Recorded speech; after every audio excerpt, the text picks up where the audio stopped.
Hi, this is the Larry King, and I am live on this date. Hey Google, what's the date?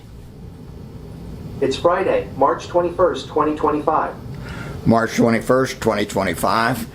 And I am the Larry King ever since the other Larry King passed away. And hey Google, what was Larry King's name before he took on the name Larry King? It's complicated. Lawrence Harvey Zeiger. According to Wikipedia, Larry King, born Lawrence Harvey Zeiger, November 19, 1933 to January 23, 2021, was an American television and radio host, presenter, author, and former spokesman. So the first question you might ask is, why would you want a dog behind you on a motorcycle? Well, first of all, why ride a motorcycle? And it's kind of freedom, call of the open road,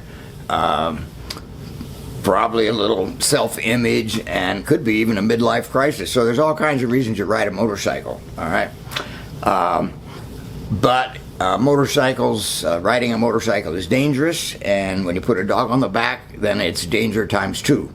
So first of all, I'm not a motorcycle guy, okay? I've had some motorcycles, I've done some riding, I toured Europe, toured the United States, so, but I'm not a biker, put it that way. Okay, let me share a little of my experience with motorcycles over the years.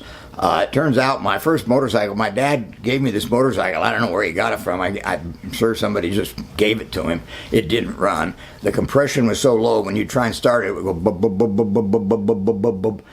I did get it started, and I did go down the alley one time, and then I had to push it back. Okay, so it might have planted a seed for motorcycles in the future.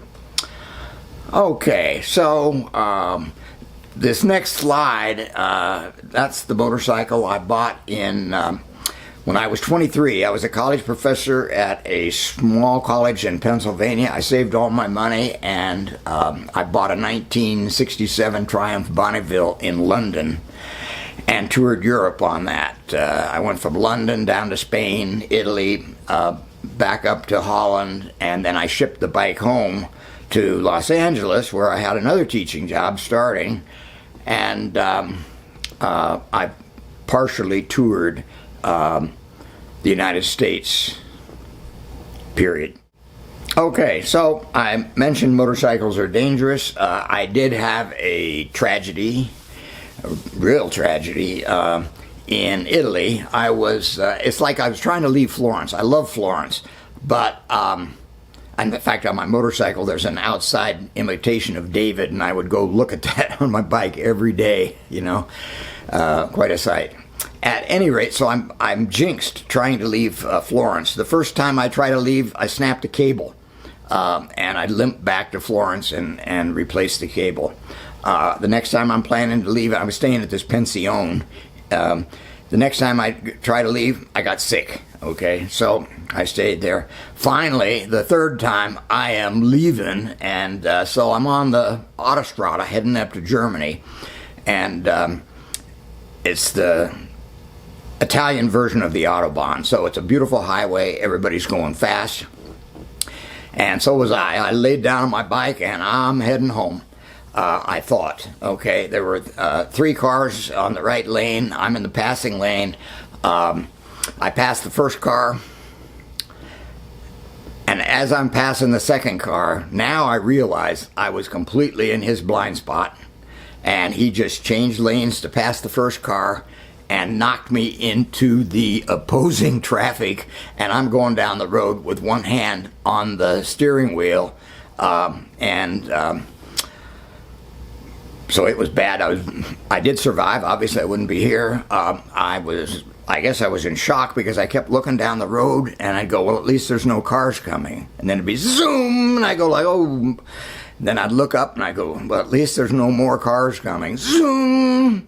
So it turned out I got into the island between the lanes, and they have ambulances positioned on the Autostrada, which was nice. So I'm in the back of an ambulance, and they're treating mainly my legs. I had leather on, so I didn't get that much road rage except for my legs. And he's getting ready to pour some iodine on there, which we both knew was going to hurt.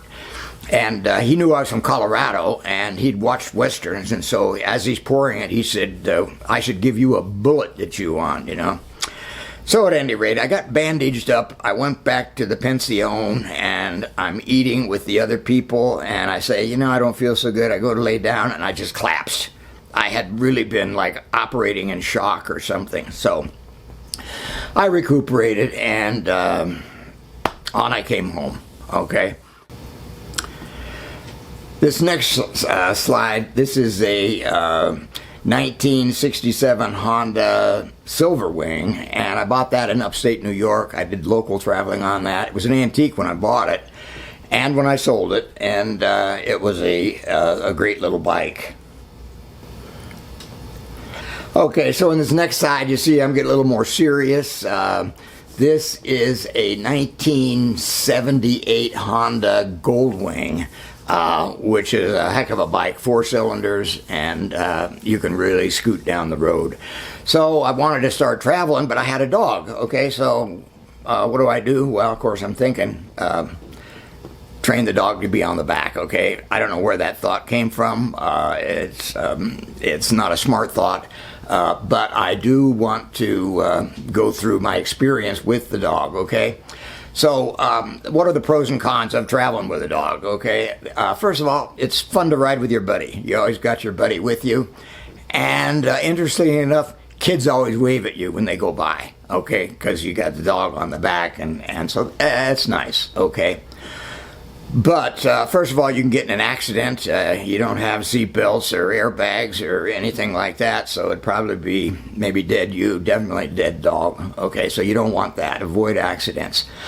Also, you don't want a jumper. A jumper is a dog who is going down the road and just jumps, okay? Now, my dog had never jumped. And I've had other dogs that never jump, but now I realize that even when you're driving in a car and you've got the window open and they're not a jumper, in an instant, they're a jumper. Okay, maybe they see some dogs or whatever it is and they just go out the window. They didn't even know, okay? So I'm going to show you a video of a dog jumping out on the highway. So if this is too much for you, you may want to skip ahead. But in all fairness, the dog does survive. How? To be honest with you, it's very similar to what happened to me in Italy. So let's take a look at this video. And at the end of the video, the owner of the car pulls over and this lady's running across trying to get her dog. And I have such compassion for her because think of how you would feel. Okay, here we go. All right, there's the dog. Ooh, ooh, and that silver car is pulling over. Look at him go. He's going to be sore, but he made it. Here she goes. Oh, my God. Okay, so I want to travel with the dog on the back. How do I train her? Okay, I was good with dogs. She had a lot of travel experience with me already, and I had a duffel bag. She would travel in the duffel bag, so the idea was I'd have the duffel bag behind me, she'd be in it, and off we go. Okay. Okay, so this is what I did. I brought the motorcycle out and parked it in front of my apartment building in New York City. All right.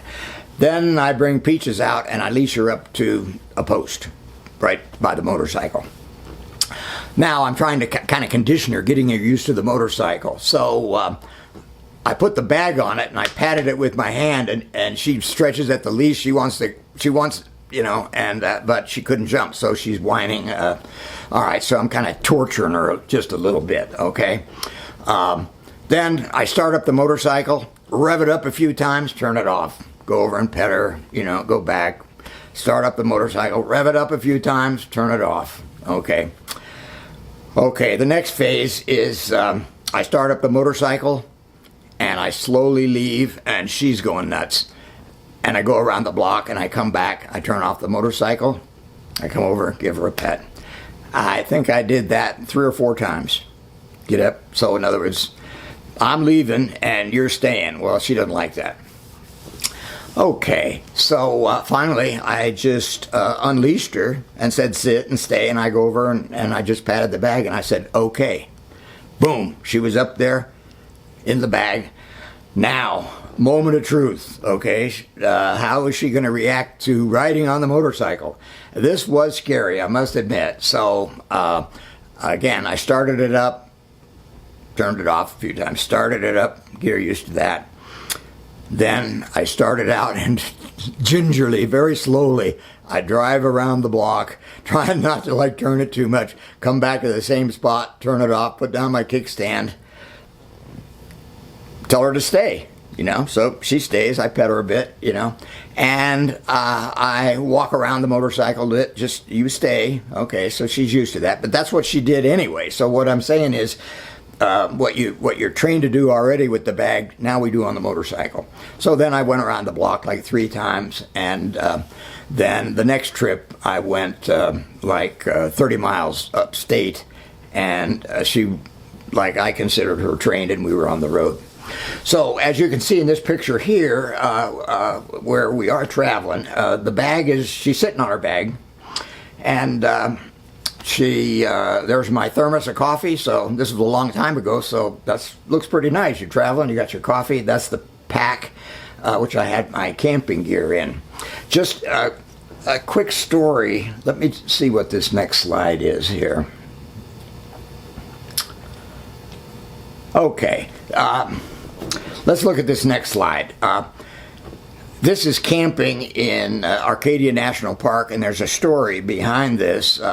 And the moral of the story is I should be a better listener. Sometimes in life, I don't listen. When I was buying peaches from a breeder in Boulder, Colorado, I'm on the phone. I tell him I want a red merle with 2 blue eyes. And he tells me, he said, Larry, he said, I got a litter of red merles. One of them has 2 blue eyes, but she's a little snippy.